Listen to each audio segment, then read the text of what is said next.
एक बार की बात है। गर्मी का मौसम था और एक चींटी कड़ी मेहनत से अपने लिए अनाज जुटा रही थी। दरअसल वह सोच रही थी कि धूप तेज हो जाए, इससे पहले क्यों ना अपना काम पूरा कर लिया जाए। चींटी कई दिनों से इस काम में जुटी हुई थी। वह रोजाना खेत से उठाकर दाने अपने बिल में जमा करती थी। वहीं पास में ही एक टिड्डा फुदक रहा था। मस्ती में वह नाच रहा था, गाने गाकर जिंदगी के मजे ले रहा था। पसीने से तरबतर चिंटी अनाज ढोते ढोते थक चुकी थी।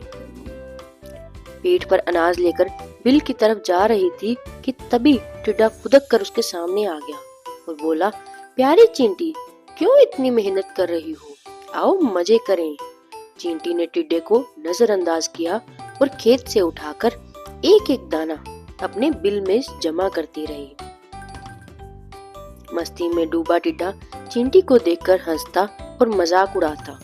उछलकर उसके रास्ते में आकर कहता, प्यारी चींटी, आओ मेरा गाना सुनो। कितना बढ़िया मौसम है, ठंडी हवा चल रही है, सुनहरी धूप है। क्यों मेहनत करके इस खूबसूरत दिन को बर्बाद कर रही हो? टिड्डे की हरकतों से चींटी परेशान हो गई। उसने समझाते हुए कहा, सुनो टिड्डा, ठंड का मौसम कुछ दिन बाद ही आने वाला है। तब खूब बर्फ गिरेगी, कहीं भी अनाज नहीं मिलेगा। मेरी सलाह है, अपने खाने का इंतजाम कर लो। धीरे धीरे गर्मी का मौसम खत्म होता गया। बारिश के बाद ठंड आ गई। कोहरे और बर्फबारी की वजह से वे बड़ी मुश्किल सूरज के दर्शन हो रहे थे।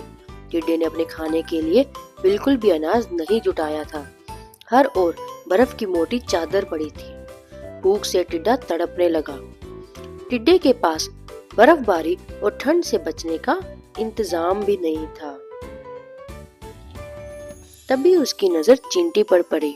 अपने बिल में चींटी मजे से जमा किए हुए अनाज खा रही थी। तब टिड्डे को एहसास हुआ कि समय को बर्बाद करने का उसे फल मिल चुका है। भूख और ठंड से तड़पते टिड्डे की फिर चींटी ने मदद की। खाने के लिए उसे कुछ अनाज दिए।